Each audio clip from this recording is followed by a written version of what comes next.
चल रहे छात्रों के प्रोटेस्ट के बीच अब सरकार और आंदोलनकारी छात्रों के बीच बातचीत की पहल शुरू हो चुकी है। यूपी के डिप्टी सीएम ब्रजेश पाठक छात्रों के प्रतिनिधियों के साथ बात की है। छात्रों से मुलाकात के बाद ब्रजेश पाठक ने कहा है कि उनकी मांग को केंद्रीय नेतृत्व तक पहुंचा दिया गया है। ब्रजेश पाठक ने साथ ही कहा कि अगले 2 दिन के अंदर वो छात्र के डेलीगेशन की केंद्रीय मंत्री से मुलाकात भी कराएंगे। हालांकि यह मुलाकात किसी केंद्रीय मंत्री के साथ होनी है, इसका खुलासा उन्होंने नहीं किया कि किसके साथ मुलाकात होने जा रही है। जंतर मंतर पर 2 दिन पहले छात्रों ने आरक्षण विरोधी प्रदर्शन किया था। इसके बाद ये मुलाकात काफी अहम मानी जा रही है और ब्रजेश पाठक, जो कि खुद एक सवर्ण वर्ग से आते ब्राह्मण नेता है, आने वाले वक्त में 2027 में चुनाव है, तो उसके मद्देनजर जो यहां पर बातचीत हुई है स्टूडेंट के साथ, ये बहुत महत्वपूर्ण है।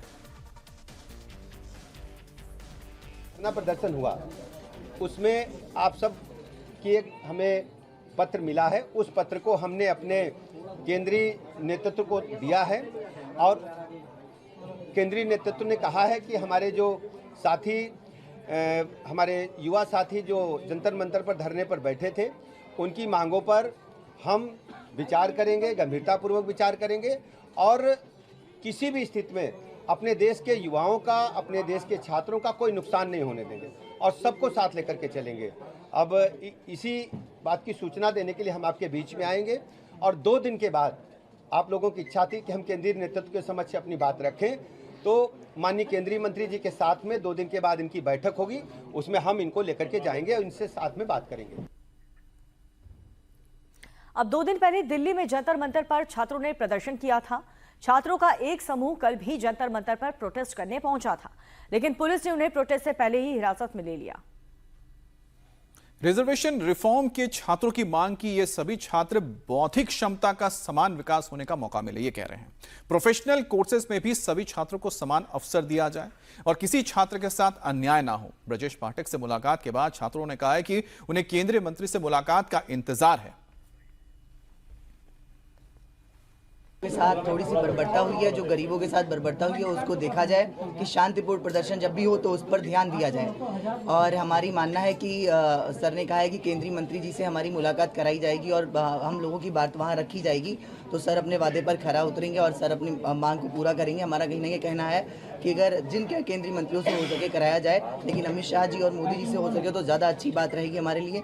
लेकिन फिर कोई भी मंत्री हो, सभी हमारे लिए बहुत रिस्पेक्टेड हैं और हमारा कहना है कि इस विषय पर एक बार गंभीरता से चर्चा करने की आवश्यकता है और क्यों हम इस विषय को पीछे छोड़ते जा रहे हैं, सिर्फ राजनीतिक षड्यंत्र बनाते जा रहे हैं। और सर का बहुत आभार है जो सर ने हम लोगों की बात को सुना और आगे तक पहुंचाया, क्योंकि सर ही हमारी बात को आगे तक पहुंचा सकते थे और कोई ऐसा जरिया नहीं था हमारे पास।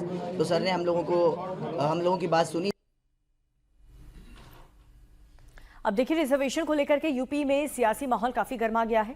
रिजर्वेशन रिफॉर्म को लेकर के स्टूडेंट्स ने यूपी के डिप्टी सीएम ब्रजेश पाठक से मुलाकात की, तो अखिलेश यादव ने इस पर जोरदार रिएक्ट किया है। अखिलेश ने कहा है कि आरक्षण सुधार के नाम पर आरक्षण खत्म करने की साजिश पीडीए समाज के खिलाफ है और एक गहरा षड्यंत्र है।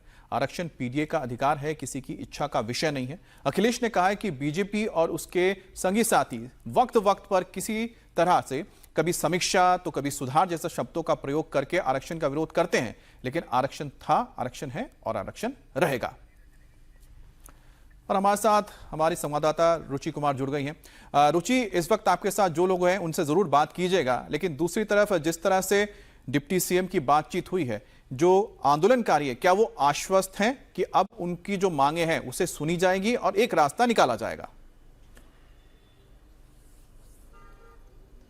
ब्रजेश पाठक से जो लोग मिले थे उन्होंने भरोसा जताया कि अब ब्रजेश पाठक ने जिस तरह से, जो उत्तर प्रदेश के उप मुख्यमंत्री हैं, सीनियर लीडर हैं, उन्होंने भरोसा दिलाया है कि केंद्र में जाएंगे, मंत्री के सामने उनकी बात रखेंगे और उनको न्याय दिलाएंगे। लेकिन उसके बावजूद आज लखनऊ का ये 1090 चौराहा इसको कहते हैं, यहाँ पे सवर्ण मोर्चे का प्रदर्शन है। 12 बजे का टाइम है और कुछ लोग अभी से यहाँ पर आ गए हैं। पुलिस भी यहाँ पर काफ़ी बड़ी तादाद में तैनात है। अब इन्होंने अपने हाथ में जो लिखा है उसमें लिखा है संवैधानिक अछूत सवर्ण मोर्चा। क्या मतलब है? देखिए, 1947 के आज़ाद भारत के सपने का मैं भूत हूँ। गौर से देखो मुझे सवर्ण कहते हैं, मैं संवैधानिक अछूत हूँ। जो पाठक जी के साथ में लोग बैठे थे वो सवर्णों के रिप्रेजेंटेटिव नहीं थे, वो आरएसएस बैकग्राउंड के लोग थे और उनको अपनी राजनीति साधनी थी, वो उस पर्पस से बैठे थे। सवर्णों का मुद्दा है, सवर्ण लड़ेंगे और हर जिले हर प्रदेश के अंदर ये आवाज उठेगी। आपका नाम क्या है? मेरा नाम एडवोकेट ईशान प्रताप सिंह है, मैं संवैधानिक अछूत हूँ। अच्छा, लेकिन आप वकील हैं? जी, कहना तो वही चाहिए, वकील हूँ अभी। तो कहाँ तक आपने पढ़ाई की? मैंने कॉलेज से निकल के कोर्ट जाने तक पढ़ाई की है। तो आपको तो काम मिल गया है ना वैसे तो? अगर मुझे काम मिल गया है तो मेरे कई भाई ऐसे हैं, मेरे कई बंधु ऐसे हैं, मेरी कई आने वाली पीढ़ी ऐसी जिनको काम नहीं मिलेगा, उनका भविष्य खतरे में है। उनके लिए कॉलेज के अंदर पढ़ना खतरे में हो चुका है यूजीसी गाइडलाइंस के बाद से। तो मेरे लिए बोलना बहुत जरूरी है। अगर मेरा काम निकल गया इसका ये मतलब नहीं कि मैं आगे वालों के लिए चुप रहूंगा। आपका नाम क्या है और आप क्या करती हैं? मेरा नाम एडवोकेट शौर्या सिंह राजपूत है। अच्छा, आप भी वकील? जी, आप क्या कह रही है, क्यों आप अपने को अछूत बता रही हैं कि संवैधानिक अछूत है? क्योंकि इतने टाइम से हम जिन भी नीतियों को मानते आए हैं, गाइडलाइंस को, एक्ट्स को, हम देख रहे हैं साल दर साल उस पर बढ़ोतरी होती जा रही है। सारी कास्ट को रिजर्वेशन में इंक्लूड करते जा रहे हैं और सवर्णों को सारी जितनी भी सुविधाएं हैं उनसे वंचित किया जा रहा है। और यूजीसी जैसे एक्ट आने के बाद हमारा बोलना बहुत आवश्यक हो गया है, क्योंकि यूजीसी एक्ट की पहली बात तो कोई नीड ही नहीं है। इस कंट्री में अगर एजुकेशन लेवल पे डिस्क्रिमिनेशन होता रहेगा तो आप कैसे इक्वालिटी और इक्विटी की बात करेंगे इस कंट्री में? तो इसलिए हमारा बोलना बहुत ज़रूरी है। लेकिन अगर आप उधर की बात करें, जिन लोगों को आरक्षण मिल रहा है, उनका कहना है कि बहुत सालों तक, सदियों तक उनके साथ अन्याय हुआ और उनको ज़रूरत है आरक्षण की। तो एक बात बताइए कि जब ज़रूरत थी, एक रेमेडियल जस्टिस के तौर पे लागू किया गया था। अम्बेडकर जी ने कहा था कि रेमेडियल जस्टिस है, सालों से उन पर जो शोषण हुआ, एक्सप्लॉयटेशन हुआ है, उसको ब्रिज को गैप करने के लिए हम रिजर्वेशन को लेके आ रहे हैं। तो आप क्या सवर्णों के साथ भी वही चाहते हैं कि वो ब्रिज इतना क्रिएट हो जाए, आगे आने वाली जनरेशन पे हम भी उतने एक्सप्लॉयटेड हो जाएं, तब बोलेगा? हम ये नहीं कह रहे रिजर्वेशन को पूरी तरीके से खत्म कर दीजिए, हम ये बोल रहे हैं कि रिफॉर्म्स की ज़रूरत है। एक बार आप देखिए, तो स्टडी तो करिए, एनालाइज तो करिए, क्या वो चीज़ें जो आज से 100 साल पहले जीवन थी वो आज भी जीवंत हैं? आप कल कुछ लोग ब्रजेश पाठक से मिले थे और उन्होंने भरोसा दिलाया कि आप लोग की जो मांगे बात है कि रिव्यू होना चाहिए रिजर्वेशन को लेकर, वो सेंटर तक पहुंचाएंगे। तो इसका भरोसा नहीं है, आज आप लोग यहाँ पे फिर आए। देखिए, रिजर्वेशन मूवमेंट के नाम पे अगर 2-4 लोग जाके किसी पार्टी के लोगों से मिल के अपनी राजनीतिक महत्वाकांक्षाओं को पूर्ण करने के लिए कहीं पे जाके समझौता कर लेते हैं, इसका मतलब ये नहीं है कि पूरा समाज उनसे एग्री। क्या उन्होंने पूछा था वहाँ जाने से पहले? क्या समाज से पूछा गया था? कहीं पे ये उन्होंने कोई स्टेटमेंट निकाला था? वो जाके मिल के और ये कहेंगे कि रिजर्वेशन हम एग्री कर रहे हैं, हम खत्म कर देंगे, हाँ सरकार इस पर विचार करेगी। ऐसे थोड़ी कोई आंदोलन खत्म होता है या शुरू होता है। आपका नाम जानना चाहेंगे? आप क्या नाम है? क्या मेरा नाम उदय प्रताप सिंह है, मैं बांदा से आया हुआ हूँ, अभी जस्ट दिल्ली से आया हुआ हूँ यूजीसी प्रोटेस्ट करके।